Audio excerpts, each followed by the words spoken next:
What I may do, and I haven't quite decided yet,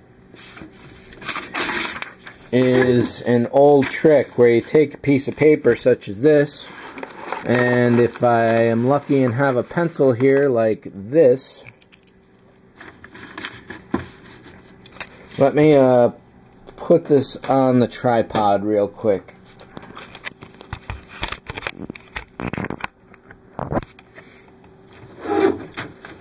So the idea here is to basically do a rubbing, like they do it with graves a lot.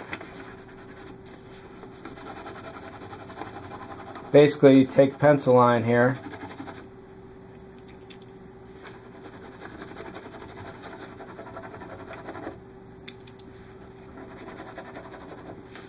and I want to recreate the shape.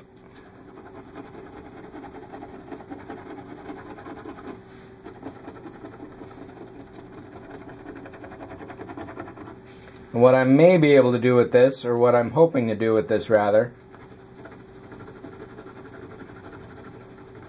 is to transfer the shape to a piece of styrene.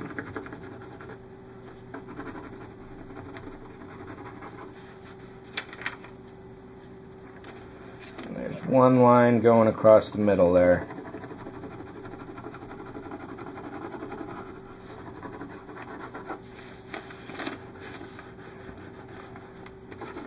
And we'll just do a little thumbnail here, fingernail rather.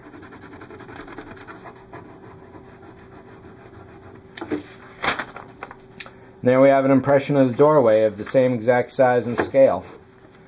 So I'm hoping that even though this piece of paper is two-dimensional and this is a three-dimensional shape, hopefully what will happen is by bending the styrene in, that will give the curvature needed to match the shape. And of course, with a piece of styrene, I would not be cutting that outer edge. That would be much bigger, just like I did this other door here. So there would be a lip on the back and held in by magnets. And I almost definitely gave this a good crack right there, so I'm glad I put that bar in across there to reinforce things.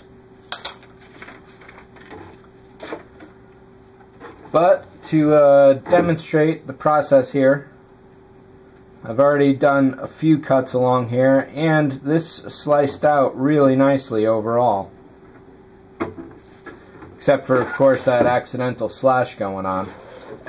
So let me back up here for a good position, and we'll get the camera on that fairly well.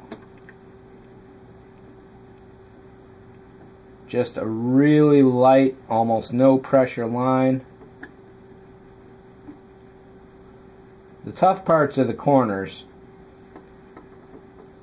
because you can't cut over the edge to ensure a good connection, and you can't quite cut into the corner directly to get a really good match with the other lines. So after I've done a few passes like that, I'll start adding a little more pressure, and this is probably more than I should be doing.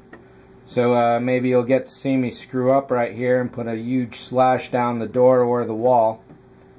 Hopefully not.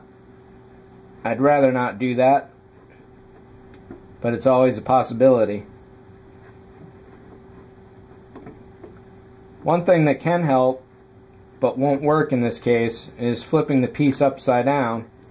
So rather than dragging down like this, I'd be covering up like that, so I'd get a much better cut at this end and cover that end a lot better.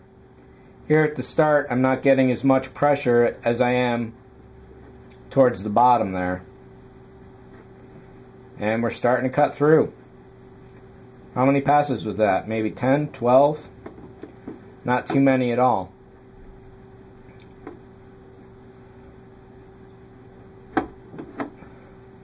As you can see, the real pressure starts in this area, cuts just about all the way down to the bottom there. But this top corner is still not quite, there we go. Now, there's two corners done. We're starting to get into dangerous territory because the less attached to the surface that the door is,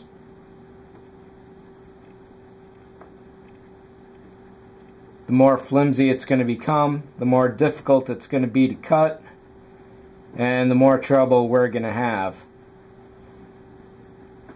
So what I had intended to do before I started making this video, the last time I worked on it, was to cut the top out, cut the bottom, then do most of one side, do most of the other side, and then kind of punch through. So that plan kind of fell completely out of my head between then and the time I just started doing this a moment ago. That's good enough. Let's not tempt fate.